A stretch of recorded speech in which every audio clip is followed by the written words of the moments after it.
அண்மைச் செய்தி. சென்னை தேனாம்பேட்டை டிஎம்எஸ் அலுவலகத்தில் ஒருநாள் அடையாள போராட்டத்தில் ஈடுபட்ட உதவி செவிலியர்கள் கைது செய்யப்பட்டுள்ளனர். அண்மை தகவலாக இதனை நாம் பார்த்து வருகிறோம். சென்னை தேனாம்பேட்டை டிஎம்எஸ் அலுவலகத்தில் ஒருநாள் அடையாள போராட்டத்தில் ஈடுபட்ட உதவி செவிலியர்கள் கைது செய்யப்பட்டுள்ளனர். 13 ஆண்டுகளுக்கும் மேலாக அரசு மருத்துவமனையில் பணியாற்றும் உதவி செவிலியர்களுக்கு பணி நிரந்தரம் செய்ய வலியுறுத்தப்பட்டு போராட்டத்தில் ஈடுபட்ட உதவி செவிலியர்கள் தற்போது கைது செய்யப்பட்டுள்ளனர். விவரங்களோடு நேரலையில் இணைகிறார் எமது செய்தியாளர் குணசுந்தரி. வணக்கம் குணசுந்தரி, இது குறித்த விரிவான தகவல்.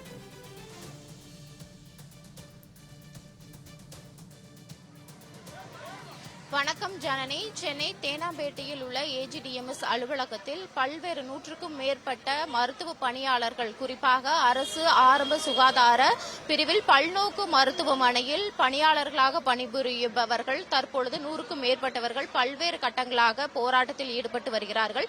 போராட்டத்தில் ஈடுபடுவதற்காக இந்த அலுவலகத்தை நோக்கி உள்ளே வரும் ஒவ்வொரு பணியாளர்களையும் காவல்துறையினர் போராட்டத்தில் ஈடுபடுவதற்கு முன்னதாகவே குண்டுக்கட்டாக கைது செய்து வருகின்றனர்.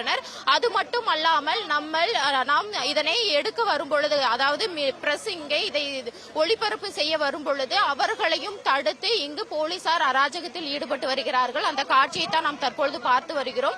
குறிப்பாக காவல்துறையினரின் இந்த அராஜக போக்கு முற்றிலுமாக ஒரு மிகப்பெரிய போக்காக இருந்து வருகிறது. குறிப்பாக இங்கு நாங்கள் பேட்டி எடுக்க இங்கிருக்கும் மக்களிடம், பணியாளர்களிடம் அவர்களின் கோரிக்கை என்னவென்பதற்காக செய்தி எடுக்க வந்திருக்கிறோம். ஆனால் எங்களை செய்தி எடுக்க கூட விடாமல் இந்த காவல்துறையினர் குண்டுக்கட்டாக வெளியே எங்களை தள்ளி தற்பொழுது கேட்டிற்கு நுழைவாயிலுக்கு முன்பாகவே எங்களை தள்ளி அடைத்து விட்டனர். தற்பொழுது காவல்துறையினர் பேருந்தில் அந்த பணியாளர்களை கைது செய்து செல்லும் அந்த காட்சியை தான் நாம் பார்த்து வருகிறோம். குறிப்பாக இவர்கள் வைக்கும் ஒற்றை கோரிக்கை, 13 ஆண்டு காலமாக இவர்கள் தொடர்ந்து இது போன்ற நிலைக்கு தள்ளப்பட்டிருக்கிறார்கள்.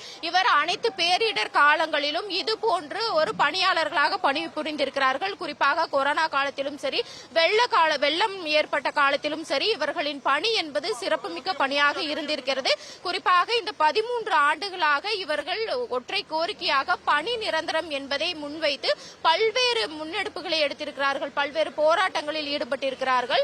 ஆனால் தற்பொழுது இன்று ஒரு நாள் போராட்டத்தை முன்னெடுத்து ஏஜிடிஎம்எஸ் அலுவலகத்தை நோக்கி அவர்கள் வந்து கொண்டிருக்கும் பொழுதே காவல்துறையினர் உடனடியாக கைது செய்வது மட்டுமல்லாமல் அவர்கள் எந்த கோரிக்கையை முன்வைத்து இந்த போராட்டத்தில் ஈடுபடுகிறார்கள் என்பதை செய்தியாளர்கள் செய்தி எடுக்கும் பொழுது அதனையும் தடுத்து ஒரு அராஜக போக்கில் நம்மளை ஈடுபட்டுக் கொண்டிருக்கிறார்கள். குறிப்பாக நம்ம ஒளிப்பதிவாளர் இதனை பதிவு செய்யும் பொழுது குண்டுக்கட்டாக அவர் நுழைவாயிலுக்கு வெளியே தள்ளப்பட்டிருக்கிறார். தற்பொழுது அவர் நுழைவாயிலுக்கு வெளியேயும், நான் தற்பொழுது அலுவலகத்திற்கு உள்ளேயும் நின்றுதான் இந்த நேரலை ஒளிபரப்பை நாம் பரப்பிக் கொண்டிருக்கிறோம். குறிப்பாக இவர்கள் 13 ஆண்டு காலமாக வைக்கும் ஒற்றை கோரிக்கை பணி நிரந்தரம் என்பது செய்யப்பட வேண்டும். பல்நோக்கு அரசு பொது சுகாதாரத்துறை மருத்துவமனையில் பணியாளர்களாக பணிபுரிந்திருக்கிறோம். பல்வேறு பணிகளை நாங்கள் ஒரு பணி அல்ல, மருத்துவமனையில் அனைத்து பணிகளையுமே நாங்கள் மேற்கொண்டிருக்கிறோம். ஆனால் எங்களுக்கு பணி நிரந்தரம் என்பது இந்த அரசு செய்யவில்லை.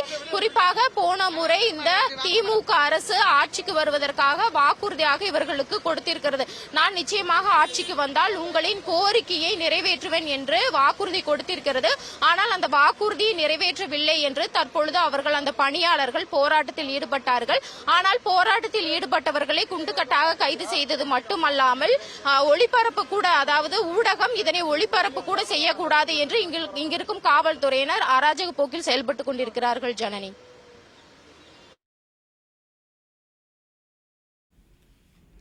குணசுந்தரி, நேரலையில் இருந்து விரிவான தகவல்களை வழங்கியமைக்கு நன்றி குணசுந்தரி.